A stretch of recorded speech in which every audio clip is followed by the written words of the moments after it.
Price the Lord. இன்றைக்கு நம்ம சந்தோஷத்தோடு மகிழ்ச்சியோடு கர்த்தருடைய வார்த்தையை கேட்கலாமா? ஆதியாகமம் 12:2. நீ ஆசீர்வாதமாய் இருப்பாய். இன்னைக்கு கர்த்தர் நமக்கு சொல்கிறாரு, நாம் ஆசீர்வாதமாய் இருப்போம் என்று. ஆம், கர்த்தர் தம்முடைய ஆசீர்வாதத்தை நம்ம மேலே வைத்திருக்கிறார். கர்த்தருடைய ஆசீர்வாதம் நம்ம மேலே இருக்கிறது. கர்த்தருடைய ஆசீர்வாதம் நம்ம மேலே இருக்கிறதுனால அது நம்ம வாழ்க்கையில் கிரியை செய்வது இல்லை. அந்த ஆசீர்வாதத்தை நம்ம வாழ்க்கையில் கட்டவிழ்க்க ரிலீஸ் பண்ண நமக்கு தெரியணும். அப்படி கட்டவிழ்க்க தெரிஞ்சால் தான் நம்மளால் ஆசீர்வாதத்தில் வாழ முடியும். எப்படி கடவுள் எனக்கு கொடுத்த ஆசீர்வாதத்தை, என் மேலே வைத்திருக்கிற ஆசீர்வாதத்தை கட்டவிழ்க்கிறது? அதற்கு நாம் என்ன செய்ய வேண்டும்? பாருங்கள், நம்ம காலையில் எழுந்திருக்கும் போது என்ன மனநிலையில் எழுந்திருக்கும் போது சந்தோஷமாக எழுந்திருக்கிறோமா? மகிழ்ச்சியாக எழுந்திருக்கிறோமா? சமாதானத்தோடு எழுந்திருக்கிறோமா? இல்லை நாம் நேற்றைய காரியங்களை நினைவில் வைத்து கொண்டு கவலைப்படுறோமா? இல்லை மனக்கசப்போடு எழுந்திருக்கிறோமா? என்னடா இது, இன்றைக்கி காலையில் எழுந்திருச்சு இன்றைக்கி வேலைக்கு போக வேண்டியதாக இருக்குது அப்படின்னு ஒரு ஒர்க் ப்ரெஷர்னால் எழுந்திருக்கிறோமா? இல்லை ஏதாவது நெகட்டிவான சிந்தனையோடு நாம் எழுந்திருக்கிறோமா? நல்லா தெரிஞ்சுங்க, அன்னைக்கு காலையில் நாம் எழுந்து 15 நிமிஷம், முதல் 15 நிமிஷம் நம்ம என்ன மனநிலையில் இருக்கிறோமோ அதுதான் அன்னைக்கு நாள் முழுவதும் நம்மளை அந்த மனநிலையிலேயே வைத்திருக்கோம். நம்ம காலைல ஏஞ்சி ஒரு 15 நிமிஷம் நம்ம சந்தோஷமாக இருப்போம்னா அன்னைக்கு நாள் முழுவதும் சந்தோஷமாக இருக்கும். காலையில் எழுஞ்சி அந்த 15 நிமிஷம் டென்ஷன்னு இருக்குன்னா, மைண்டில் பிரச்சனைகள், கஷ்டம்லாம், அந்த மாதிரி சிந்தனைகள் முதல் 15 நிமிஷம் ஓடிட்டுருக்கோன்னா அன்றைக்கி முழுவதுமாகவே அந்த சிந்தனைகள், அந்த டென்ஷன்னு, அந்த ப்ரெஷர் இருந்துக்கிட்டே இருக்கும். அதனால் அந்த நாளை நம்ம முடிவு பண்ணுறது எதுனா, அந்த முதல் 15 நிமிஷம். அந்த 15 நிமிஷத்தில் நாம் எந்த மனநிலையில் இருக்கிறோன்றது தான் ரொம்ப முக்கியமாக இருக்கிறது. கர்த்தர் இன்னைக்கு என்ன சொல்கிறாரு? நீ ஆசீர்வாதமாக இருப்பாய். அப்படின்னா அவர் என்ன சொல்கிறாரு? அவர் ஆசீர்வதிச்சிட்டேன், என் ஆசீர்வாதத்தை உங்கள் மேலே வச்சுட்டேன், நீங்கள் இந்த வாழ்நாளெல்லாம் நீங்கள் ஆசீர்வாதமாக இருக்க போகிறீங்கன்னு அவர் சொல்கிறார். அப்போ காலைல எழுந்த உடனே நாம் தியானிக்க வேண்டியது கர்த்தர் நம்மை ஆசீர்வதித்திருக்கிறார் என்பது தான். ஆசீர்வாதத்தை நாம் தியானிக்கணும். ஆனால் பல பேர் டென்ஷன்களை, பிரச்சனைகளை காலைல எழுந்த உடனே நியூஸ் பேப்பரை எடுத்து படிக்கிறது. நியூஸ் பேப்பரை எடுத்து படிச்சிங்கனாலே உங்களுக்கு தெரியும், இந்த ஃபஸ்ட்டு பேஜிலேருந்து லாஸ்ட் பேஜ் வரைக்கும் கெட்ட விஷயங்கள் தான் இருக்கும். ஏன்னா நெகட்டிவான விஷயங்களுக்கு தான் முக்கியத்துவம் அவங்க கொடுப்பாங்க. நீங்கள்லாம் எடுத்து வாசிச்சு பாருங்க, நாட்டில் எவ்வளோ பேர் நல்லது செய்வாங்க, ஆனால் கொலை பண்ணுறது, கொள்ளை பண்ணுறது, மாற்றுறது, திருடுறது, விபச்சாரம், வேசித்தனம், இயற்கை சீற்றம், இயற்கை அழிவு, இவங்க இங்கே பாம்பு வச்சுட்டாங்க, இங்கே மோசம் நடந்தது அப்படின்றது தான் ஃப்ரண்ட் பேஜ்லேருந்து பேக் பேஜ் வரைக்கும் அவங்க போடுறாங்க. எங்கேயாவது தான் நல்ல விஷயங்களே போடுறாங்க. அதனால் ஏஞ்ச உடனே தயவு செஞ்சு பேப்பர் படிக்காதீங்க. அதுக்கப்புறம் என்ன படிங்க. அந்த ஃபஸ்ட்டு 15 மினிட்ஸு நீங்கள் பேப்பர் படிக்கிறீங்கனாலே தவறான நெகட்டிவான காரியங்கள், விழுந்து போன உலகத்தோடைய சிந்தனைகளை தான் அவங்க கொடுக்குறாங்க. அதனால் ஏஞ்ச உடனே நிறைய பேருக்கு பேப்பர் படிக்கிற ஹேபிட் இருக்குது. அதை ஸ்டாப் பண்ணிவிட்டு அதுக்கப்புறம் என்ன படிங்க. முதல் 15 நிமிஷம் நீங்கள் ஆசீர்வதிக்கப்பட்டவர்கள் என்பதை தியானிங்க, அதை சிந்தனையில் வைங்க. ஒருவேளை உங்கள் வாழ்க்கையில் ஆசீர்வாதம் இல்லாமல் இருக்கலாம், ஆனால் நீங்கள் ஆசீர்வாதத்தை சிந்திக்க ஆரம்பிச்சிட்டிங்கன்னா யூ வில் அட்ராக்ட் பிளெஸிங். ஆசீர்வாதத்தை நீங்கள் அட்ராக்ட் பண்ணுவீங்க. ஆசீர்வாதம் உங்களை தேடி வரும்.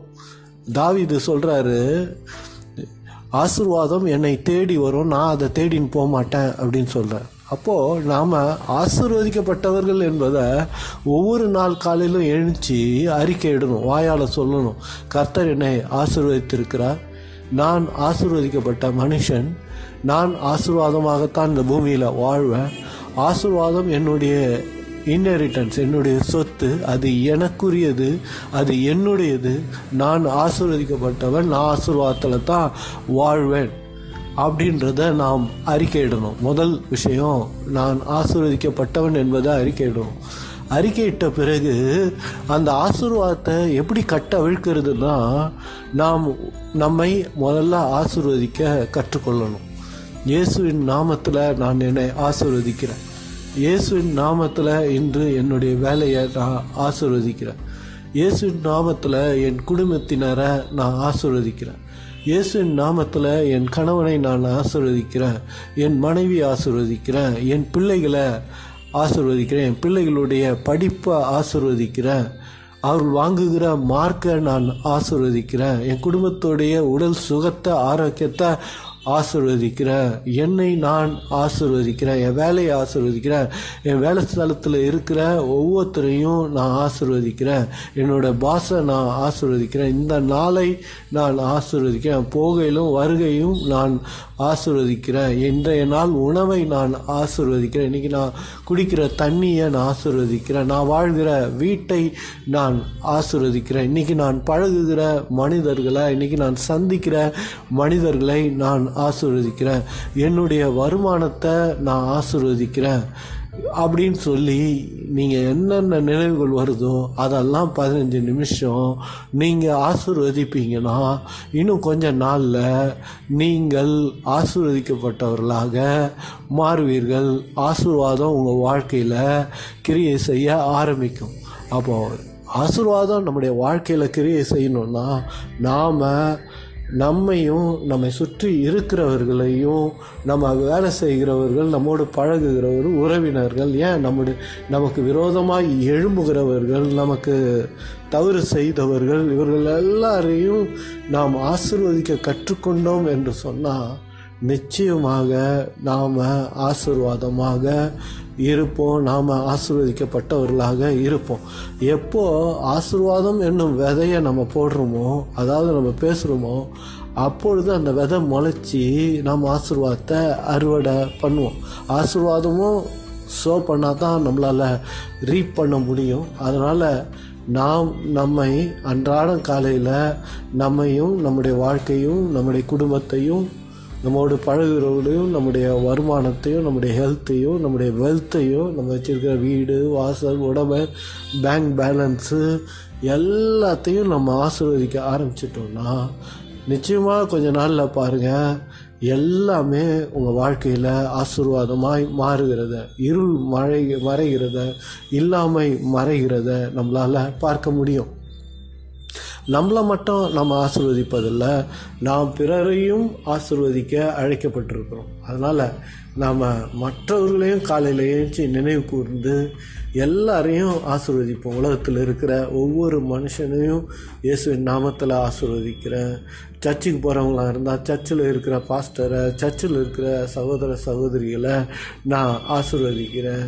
இதோ இந்த தேசத்தை நடத்துகிற ஒவ்வொருத்தரையும் இயேசுவின் நாமத்தில், மந்திரிகளை, ஜனாதிபதியை, பிரைம் மினிஸ்டரை, முதலமைச்சரை ஆசீர்வதிக்கிறேன். நம்ம சேஃபாக ஒவ்வொரு நாளும் வேலைக்கு போய் வெளியே போய் திரும்பி வரோம். அதுக்கு காரணமாக இருக்கிற காவல்துறையினரை இயேசுவின் நாமத்தில் அன்னாடம் ஆசீர்வதிங்க. அன்னாடம் பாருங்கள், தெருவெல்லாம் பெருக்கி குப்பையெல்லாம் நீக்கி போடுறாங்க பாருங்கள், வேலை செய்கிறாங்க இல்லையா?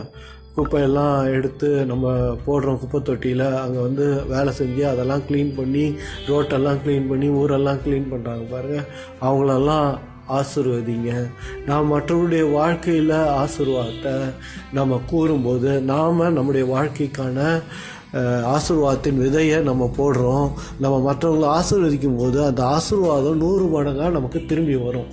அதுதான் சோயிங் அண்ட் ரீப்பிங் தான் இந்த உலகத்தில் பிரின்சிபல். ஆசீர்வாதத்தை பெறுறது நாம் எவ்வளோக்கு எவ்வளோ மற்றவர்களை நாம் ஆசீர்வதிக்கிறோமோ அந்த அளவுக்கு ஆசீர்வாதம் நமக்கு திரும்ப வரும். 100 மடங்கு 1000 மடங்கு என்று திரும்பி வரும்.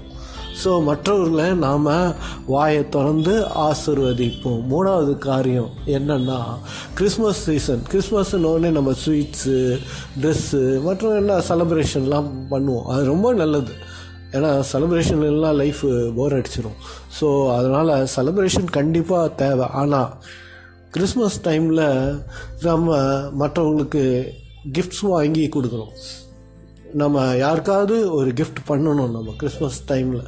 அப்போது கிஃப்ட் பண்ணணும் அப்படின்னா நமக்கு திரும்பியே கொடுக்க மாட்டாங்கன்றவங்களுக்கு நம்ம கிஃப்ட் பண்ணணும்னா அது இன்னும் ஆசீர்வாதமாக இருக்கும். நம்மளை தெரியாதவங்களுக்கு நம்ம கிஃப்ட் பண்ணலாம். எப்படின்னா யாருக்காவது ஒரு சட்டை வாங்கி கொடுக்கலாம், பேண்ட் வாங்கி கொடுக்கலாம், இல்லை வேறு எந்த பொருளாவது ஏதாவது வாங்கி கொடுக்கலாம். பாருங்கள், ரோட்டு ஓரத்தில் எவ்வளோ பேர் இருக்கிறாங்க பாருங்கள். அவங்களுக்கு ஒரு சாப்பாடு வாங்கி கொடுக்கலாம், அவங்களுக்கு ஒரு ட்ரெஸ் வாங்கி கொடுக்கலாம், இல்லை வேறு ஏதாவது கூட வாங்கி கொடுக்கலாம். இந்த மாதிரி நிறைய பேர் நமக்கு தெரியாதவர்களுக்கு நிறைய நம்ம செய்யலாம் இந்த கிறிஸ்மஸ் சீசனில். ஸோ அவங்களுக்கெல்லாம் நம்ம ஏதாவது ஒரு கிஃப்டை கொடுத்து நம்ம சர்ப்ரைஸ் பண்ணலாம். ஸோ நம்ம அவங்கள ப்ளஸ் பண்ணலாம் இல்லையா? ஸோ கர்த்தர் இன்றைக்கி சொல்கிறாரு, நாம் நம்மை ஆசீர்வதிப்பது மட்டும் இல்லை, மற்றவர்களையும் நாம் ஆசீர்வதிப்போம். Praise the lord. God bless you.